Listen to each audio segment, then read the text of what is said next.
میں گزرے ہوئے 10,000 برسوں سے انسان کے لیے ناگزیر رہا ہوں. شاید اسی لیے انسانوں نے میرے گیت گائے، رقص کے بھید بھاؤ میں مجھے دکھایا، مجھ پر شاعری کی اور مجھے مصور کیا.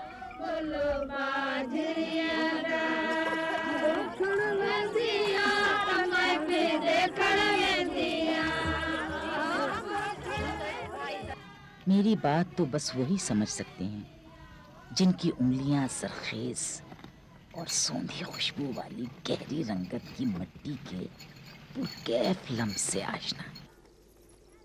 امید کی وہ سنسنی خیزی کہ جلد ہی دھرتی پر نئی سرسبز فصلوں کی بہار ہوگی، لیکن اب ایسا نہیں ہوتا. گزشتہ 500 برسوں سے میرا بے اندازہ استحصال ہوا ہے. اب میں ایک گمنام کسان عورت ہوں.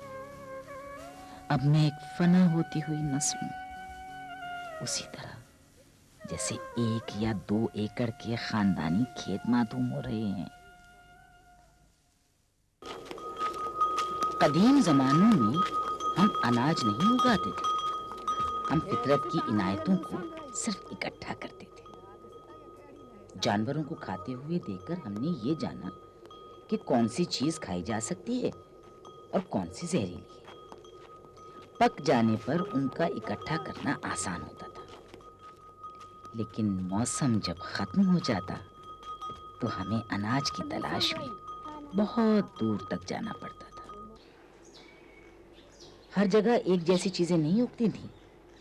بارش والے اور خشک علاقوں میں الگ الگ اناج اور پھل پائے جاتے تھے، پہاڑی علاقوں میں کچھ اور، میدانی علاقوں میں کچھ اور. لیکن ان کی رنگا رنگی حیران کن تھی. ایک ہی پھل یا سبزی یا اناج کی درجنوں یا سینکڑوں یا ہزاروں قسمیں تھیں.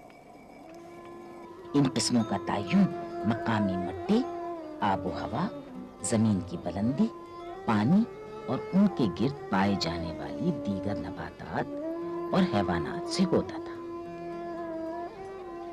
اور یہی وہ زمانہ تھا جب ہم نے یہ سوچنا شروع کیا کہ زندگی کتنی آسان ہو جائے اگر ہم اپنی پسند کی ساری چیزیں کسی قریبی جگہ پر اگا لیں.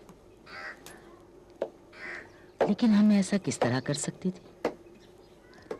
تب ہم نے فطرت کے کاموں کو کچھ اور غور سے دیکھنا شروع کیا.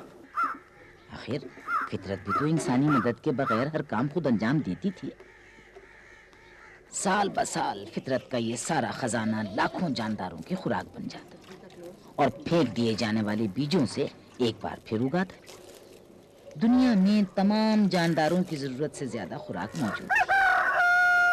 سب سے اہم سبق ہم نے یہ سیکھا کہ کسی ایک فصل کو بہت